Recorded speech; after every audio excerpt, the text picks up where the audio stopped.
Price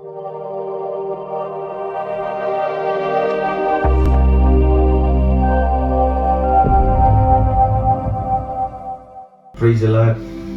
ஆண்டவராகிய இயேசு கிறிஸ்துவின் நாமத்தினாலே இந்த நாளிலும் உங்களுக்கு வாழ்த்துதலையும் தேவனுடைய அன்பையும் நாங்கள் தெரியப்படுத்துகிறோம். இந்த நேரத்திலும் கொஞ்ச நேரம் ஆண்டவரை பாடி நம்ம மகிமைப்படுத்த போகிறோம். நம்மை மறவாத ஒரு தெய்வம் உண்டு, நம்மை நினைக்கிற ஒரு தெய்வம் உண்டு, நம்ம மேலேயே கரிசனை உள்ள ஒரு தேவன் உண்டு. இன்னும் கொஞ்சம் அட்வான்ஸ்டா சொல்ல போனோம்னா நம்ம மேல பொசசிவா இருக்கிற ஒரு நபர் உண்டு. அவர் தான் நம்முடைய ஆண்டவர். அவர் நம்ம மேல ரொம்ப பொசசிவா இருக்கிறாரு. உங்க மேல இத பார்த்துட்டு இருக்கீங்களா, கேட்டுட்டு இருக்கீங்களா, உங்க மேல அவர் ரொம்ப பொசசிவா இருக்கிறாரு. உங்க மேல அவர் ரொம்ப அன்பா இருக்காரு. ஆமா, அவரை நம்ம தான் நிறைய நேரங்கள்ல மறந்துடுறோம், ஆனா அவர் நம்மளை மறக்கவில்லை. ஏமே, எத்தனை பேர் அதை சொல்ல முடியும்? நம்ம பாடுவோம், என்னை மறவா இயேசுநாதா உந்தன் தயவால் என்னை நடத்தும். அந்த பாடலை நம்ம பாடுவோம். ஒரு வசனம் சொல்லுது இல்லையா, தாய் தன் பாலகனை மறந்தாலும் அவர் என்ன செய்ய மாட்டாரா? சொல்லுங்க, மறக்க மாட்டாரு. அப்போ என்னைய யார் மறந்தாலும் என் இயேசு என்னை மறக்க மாட்டார். நம்புறீங்களா? சோர்ந்து போகாதீங்க. ஒருவேளை என்னை அவர்கள் மறந்துட்டாங்க, இவங்க மறந்துட்டாங்க, என்னை கேட்கல, என்னை விசாரிக்கல, அந்த வேதனையோடு துக்கத்தோடு கவலையோடு இருக்கிறீங்களா? இந்த பாடலை பாடுங்க, கர்த்தரை மகிமைப்படுத்துங்க, உங்க துக்கம் எல்லாம் சந்தோஷமாய் மாறும். தாயின் செய்யை மறந்து விட்டாலும் மறவின் உண்மை என்றதாலே ஸ்தோத்திரம். தாயின் செய்யை மறந்து விட்டாலும் மறவின் உண்மை என்றதாலே ஸ்தோத்திரம். உள்ளங்கையில் என்னை வரைந்து உன்னதா எந்தன் புகலிடமே. உள்ளங்கையில் என்னை வரைந்து உன்னதா எந்தன் புகலிடமே. என்னை மறவா இயேசுநாதா உந்தன் தயவால் என்னை நடத்தும். என்னை மறவா இயேசுநாதா உந்தன் தயவால் என்னை நடத்தும். தாய்தன் பாலகனை தாய்தன் மறந்து விட்டாலும் மறவின் உண்மை என்றதாலே ஸ்தோத்திரம். தாய்தன் செய்யை மறந்து விட்டாலும் மறவின் உண்மை மறக்க மாட்டார். உள்ளங்கையில் என்னை வரைந்து உன்னதா எந்தன் புகலிடமே. உள்ளங்கையில் என்னை வரைந்து உன்னதா எந்தன் புகலிடமே. என்னை மறவா இயேசுநாதா உந்தன் தயவால் என்னை நடத்தும். என்னை மறவா இயேசுநாதா உந்தன் தயவால் என்னை நடத்தும். அவர் என்ன பண்றாரா? உள்ளங்கையில நம்மள வரைஞ்சிருக்கிறாரா? ஆமென். எத்தனை பேருக்கு இந்த நம்பிக்கை இருக்குது? சில பேருக்கு சில அரசியல் தலைவர்களை பிடிக்கும் அப்படின்னா அந்த அரசியல் தலைவர்கள் போட்டோவை ஒரு சின்ன பர்ஸ்ல வச்சு ஷர்ட் பாக்கெட்ல வச்சிருப்பாங்க. ஏன்னா எப்பயும் அவர் நம்ம கூட இருக்கிற, ஏன்னா எனக்கு பிடித்த தலைவர், பிடித்த நடிகர், பிடித்த நடிகை.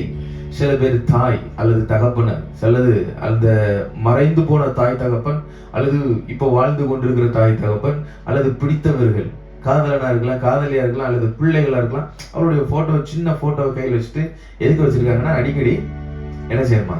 அவங்கள பார்க்கணுமா? ஏன்னா அவங்க நினைவாவே இருக்கிறாங்க. அவங்கள அடிக்கடி பார்க்கணும், நினைப்பு வரும்போதெல்லாம் அவங்கள பார்க்கணும். இப்படிப்பட்டவங்க கூட என்ன பண்ணிடலாம்னா, அவங்க மேல வெறுப்பு வந்துருச்சுன்னா, அவங்கள பிடிக்கலன்னா, அவங்க மேல ஒரு கசப்பு வந்துருச்சுன்னா என்ன பண்ணுவாங்க தெரியுமா? போட்டோ ஒண்ணு கண் காணாத இடத்துக்கு போகும், இல்லைன்னா போட்டோ கிழிச்சு குப்பையில போட்டுருவாங்க. இதுதான் நடக்கும். ஏமே, ஆனா தேவன் உங்களையும் என்னையும் உள்ள கையில வரைஞ்சிருக்கிறாருன்னா கிழிச்சு போடுறதுக்கு இல்ல, மறந்து போறதுக்கு அல்ல, மறக்கிறதுக்காக அல்ல. அது எப்பயும் நம்மள உள்ள கையில வச்சு அப்படியே ஆமென். அந்த நம்பிக்கை இன்னைக்கு வேணும். ஒருவேளை நீங்க கிழிக்கப்பட்ட இடத்துல இருக்கலாம், உங்க போட்டோவை யாராவது கிழிச்சிருக்கலாம், அல்லது நீங்க மத்த போட்டோவை யாரையும் கிழிச்சிருக்கலாம். Whatever it may be, எதுவாக இருந்தாலும் அதை விட்டுருங்க. Don't worry. இப்போ உங்களை ஆண்டவர் என்ன பண்ணாருன்னா அவருடைய உள்ளங்கையில வரைஞ்சு வச்சிருக்காரு. எதுக்கு வரைஞ்சு வச்சிருக்கிறாருன்னா உங்களை எப்பயும் பார்க்கிறதுக்கு, உங்களை அழகு பார்க்கிறதுக்கு, உங்களை ரசிப்பதற்கு, உங்கள் நினைவாய் இருப்பதற்கு, உங்களை போஷிப்பதற்கு, உங்களை நடத்துவதற்கு, உங்கள் தேவைகளை சந்திப்பதற்கு, உங்களை விசாரிப்பதற்கு, உங்களை ஆசீர்வதித்து உயர்த்துவதற்கு அவர் என்ன பண்றாருன்னா உள்ளங்கையில வரைஞ்சு வச்சிருக்கிறாரு. அவர் கையில வரையப்பட்டுட்டோம் இல்லையா, ஒரு நாள் யாரும் அழிக்க முடியாது, பிடுங்க முடியாது. அவர் கையில இருந்து பிடுங்க முடியாது. சொல்லுங்களேன், அவர் கையில இருந்து பிடுங்க முடியாது. இந்த மாதத்துல மட்டும் இல்ல, சரியா? ஆனா ஆண்டவர் இந்த மாதத்துல உங்களை தைரியப்படுத்துற அந்த வார்த்தை என்னன்னா, உங்களை யாரும் பிடுங்க முடியாது, உங்களை யாரும் அழிக்க முடியாது. அந்த வார்த்தை ஆண்டவர் திரும்பியும் சொல்றாரு, உங்களை யாரும் அழிக்க முடியாது. ஏன்னா உங்களை தொடணும்னா முதல்ல யாரை தொடணும்? அவரை தொடணும். ஆமா, அதனால அவர் குறுக்க வந்து நிற்பார். சத்ருவின் அக்னி ஆஸ்திரங்களை எல்லாம் எய்யும் போது, சத்ருவின் திட்டங்கள் உங்களுக்கு விரோதமாக எழும்பி வரும் பொழுது, சத்ருவின் பார்வைகள், சத்ருவின் எண்ணங்கள் உங்களுக்கு விரோதமாய் வரும் பொழுது கர்த்தர் என்ன பண்றாருன்னா, என் பிள்ளைய நீ தொட முடியாது. ஆமென். நானா பாடுறோம் இல்லையா, உன்னை தொடுவோம் என் கண்மணியை தொடுவதாக உரைத்ததாலே ஸ்தோத்திரம். என்னவா, உங்களை ஒருத்தர் தொடுறாங்க அப்படின்னா அதை யார தொடுற மாதிரி? ஆண்டவரை தொடுற மாதிரி. அப்போ உங்களை தொடுறதுக்கு முன்னாடி ஆண்டவரை தொடணும். சில நேரங்கள்ல நமக்கு எத்தனையோ நம்ம வாங்க வேண்டிய அந்த என்ன சொல்றது அவமானங்கள், நிந்தைகள், பேச்சுகள் எல்லாவற்றையும் கர்த்தர் நமக்காக அவர் சகித்து கொண்டிருக்கிறார். இந்த மாதத்துல மட்டும் இல்ல, எப்பயுமே உங்களை ஒருவரும் தொடுவதற்கு கர்த்தர் அனுமதிக்க மாட்டார். ஏன்னா அவர் வந்து நிற்பார். பாடுவோமா? உன்னை தொடுவோம் என் கண்மணியை தொடுவதாக உரைத்ததாலே ஸ்தோத்திரம். உன்னை தொடுவோம் என் கண்மணியை தொடுவதாக உரைத்ததாலே ஸ்தோத்திரம். அக்கினியின் மதிலாக அன்பரை என்னை காத்திடுவே. அக்கினியின் மதிலாக அன்பரை என்னை காத்திடுவே.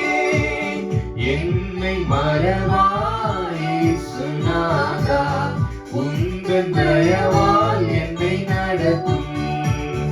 என்னை மறவா இயேசுநாதா, உந்தன் தயவால் என்னை நடத்தும். அவர் அக்கினி மதிலா இருப்பார். இப்ப பாருங்க, ஒரு தீயில நல்ல கொழுந்து விட்டு எரியிற தீயில போயிட்டு பக்கத்துல நின்னாதான் எரியணும்னு அவசியம் இல்ல. அது பக்கத்துல போனாலே அதனுடைய தீயின் தாக்கப்பட்டு அங்கேயே அந்த முடியெல்லாம் கருகிறத நம்ம உணர்ந்திருப்போம். பார்த்திருக்கீங்களா? ஸோ அந்த எக்ஸ்பீரியன்ஸ் தான். கர்த்தர் நமக்கு அக்கினி மதிலா இருக்கும்போது நம்ம கிட்ட நெருங்கி வருகிறவைகளை எல்லாத்தையும் அவர் என்ன பண்றாருன்னா எரித்து சாம்பலாக்கிடுவாரு. ஆமா, அவர் அப்ப நமக்கு எப்படி இருக்கிறாருன்னா அக்கினி மதிலா இருக்கிறார். அந்த அக்கினி வந்து சும்மா இந்த தீக்குச்சி எரிகிறது போல இருக்காது. அது கொழுந்து விட்டு மதில் பல அடி உயரங்களுக்கு எழும்பி நம்மளை பாதுகாக்கக்கூடியதாய், நமக்கு அனுகூலம் பண்ணக்கூடியதாய், நமக்கு துணை நிற்கக்கூடியதாய் கர்த்தர் நமக்கு இருப்பார். அதை இந்த மாதத்துல நீங்கள் பார்ப்பீர்கள். ஆமென். ஆமென். ஆமென். வியாதி உங்களை நெருங்காது. ஆமா. ஹalleluya. சோதனை உங்களை நெருங்காது. துக்கம் உங்களை நெருங்காது. வேதனைகள் உங்களை நெருங்காது. தோல்விகள் உங்களை நெருங்காது. உங்களை தோல்விக்குள்ளாக்க வேண்டும், வியாதியிலே படுக்க வைக்க வேண்டும், விபத்திலே நீங்கள் மரிக்க வேண்டும் என்று இந்த திட்டங்கள் எல்லாம் வரும்போது இந்த அக்கினி மதியில வந்த உடனே அவ்வளவுதான், முடிஞ்சு போச்சு.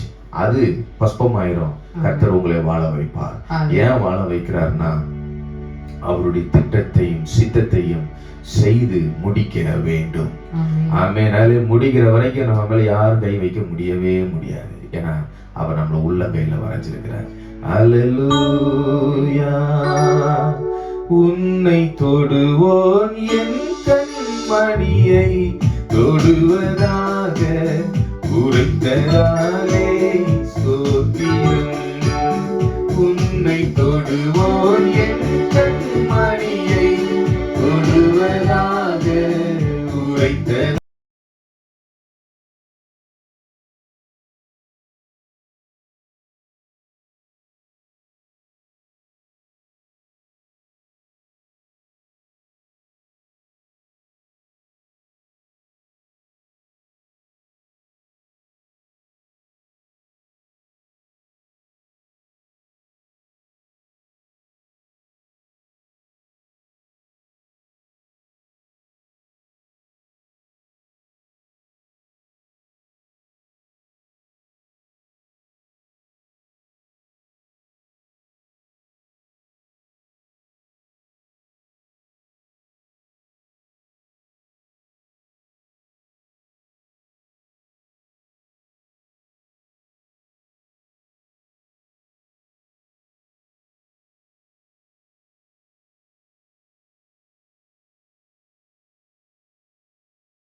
தலை நிமிர செய்பவர் நீரே, தலை நிமிர செய்பவர் நீரே, தலை நிமிர செய்பவர் நீரே. தகப்பனே தந்தையே தலை நிமிர செய்பவர் நீரே, தகப்பனே தந்தையே தலை நிமிர செய்பவர் நீரே. கேடகம் நீரே, மகிமையும் நீரே, தலை நிமிர செய்பவர் நீரே. பாருங்க பாருங்க. கேடகம் நீரே, மகிமையும் நீரே, தலை நிமிர செய்பவர் நீரே, தலை நிமிர செய்பவர் நீரே, தலை நிமிர செய்பவர் நீரே. எதிரிகள் எவ்வளவாய் பெருகிவிட்டனர், எதிர்கொள்வோர் எத்துணை மிகுந்துவிட்டனர். எதிரிகள் எவ்வளவாய் பெருகிவிட்டனர், எதிர்கொள்வோர் எத்தனை மிகுந்துவிட்டனர். ஆனாலும் சோர்ந்து போவதில்லை, நடந்து விடுவதில்லை. ஆஹா, சோர்ந்து போவதில்லை, அப்படியா? நடந்து விடுவதில்லை. பியூட்டிஃபுல். தகப்பனே தாங்குகிறீ, என்னை தள்ளாட விடமாட்டீ. அப்படியா? சூப்பர். தகப்பனே தாங்குகிறீ, என்னை தள்ளாட விடமாட்டீ. எப்படியா? தகப்பனே தாங்குகிறீ, என்னை தள்ளாட விடமாட்டீ. சொல்லுங்க சொல்லுங்க. தகப்பன் தகப்பனே தாங்குகிறீ, என்னை தள்ளாட விடமாட்டீ. கேடகம் கேடகம் நீரே, மகிமையும் நீரே, தலை நிமிர செய்பவர் நீரே. கேடகம் நீரே, மகிமையும் நீரே, தலை நிமிர செய்பவர் நீரே, தலை நிமிர செய்பவர் நீரே, தலை நிமிர செய்பவர் நீரே. தகப்பனே தந்தையே தலை நிமிர செய்பவர் நீரே, தகப்பனே தந்தையே தலை நிமிர செய்பவர் நீரே, தலை நிமிர செய்பவர் நீரே, தலை நிமிர செய்வார், தலை நிமிர செய்பவர் நீரே. ஆமென். அவர் தலை நிமிர செய்வார். தலை குனிந்து போன இடங்களில் எல்லாம், கூனி குறுகி நின்ற இடங்களில் எல்லாம், வெட்கப்பட்ட இடத்தில் எல்லாம், அழுத இடத்தில் எல்லாம், நகைக்கப்பட்ட இடத்தில் எல்லாம், ரிஜெக்ட் பண்ணப்பட்ட இடத்தில் எல்லாம், இல்லாதவைகளை இருக்குன்னு சொன்னாங்க பாத்தீங்களா, செய்யாததை செஞ்சுன்னு சொன்னாங்க பாத்தீங்களா, அப்படிப்பட்ட இடங்களில் எல்லாம் கர்த்தர் உங்கள் தலையை நிமிர பண்ணுவார். ஆமென். உங்களை உயர்த்துவார். ஆமென். ஆமென். ஹalleluya. மனுஷன் உயர்த்துற மாதிரி உயர்த்த மாட்டார். மனுஷனை கொண்டுதான் உயர்த்துவாரு, ஆனா மனுஷனை செய்யற மாதிரி செய்ய மாட்டார். கர்த்தர் தான் செய்வாரு. கர்த்தர் சில மனிதர்களை பயன்படுத்தி உங்களை உயர்த்துவார், உங்களை மேன்மைப்படுத்துவார். ஆமென். தலை நிமிர செய்பவர் நீரே, தலை நிமிர செய்பவர் நீரே. தலை நிமிர செய்கிறவர் தான் நமக்கு விரோதமா உருவாக்கப்படுகிற ஆயுதங்கள் எல்லாத்தையும் வாய்க்காமலே போகும்படி செய்கிறார். ஆமா ஆமா. சிலரை ஸ்டார்ட் பண்ணும் போதே காலி பண்ணிடுவாரு, சிலரை டிராவல் பண்ணும்போது காலி பண்ணிடுவாரு, சிலர் கிட்ட வரும்போது காலி பண்ணிடுவாரு. ஆனா நம்மளை சேதப்படுத்துறது, சேதப்படுத்துறதுக்காக நம்மளை ஆசீர்வதிச்சு வச்சிருக்கிறாரு. நம்ம சேதத்துக்கு உள்ள போகிறதுக்காக நம்மள அவர் ஜீவனை கொடுத்து நம்மளை வச்சிருக்கிறாரு. வாய்ப்பே கிடையாது. நம்மளுடைய சீசன் மாறணும். ஆமே. ஒரே தோல்வி, சறுக்கல், கீழ் நோக்கி போகிறது, வறுமை, தரித்திரம், ஏழ்மை, பிரச்சனை, போராட்டம், இப்படின்னே நம்ம இருந்துட்டே இருக்க கூடாது. இந்த சீசன் மாறணும். அந்த சீசன் தான் இந்த சீசன். இந்த சீசன்ல கர்த்தர் உங்களுக்கு விரோதமா எழுப்புகிற காரியங்களை எல்லாம் முறியடிக்கிற ஒரு சீசனாய் கர்த்தர் உங்களுக்கு மாற்றுவாராங்க. ஆமென். தொடர்ந்து அவரை நம்புங்கள், அவரை பாடுங்கள், அவரை உயர்த்துங்கள், அவரையே சார்ந்து கொள்ளுங்கள். தேவன் செய்கிற அற்புதத்தை கண்டு தேவனை மட்டுமே உயர்த்துங்கள். ஆமென். God bless you.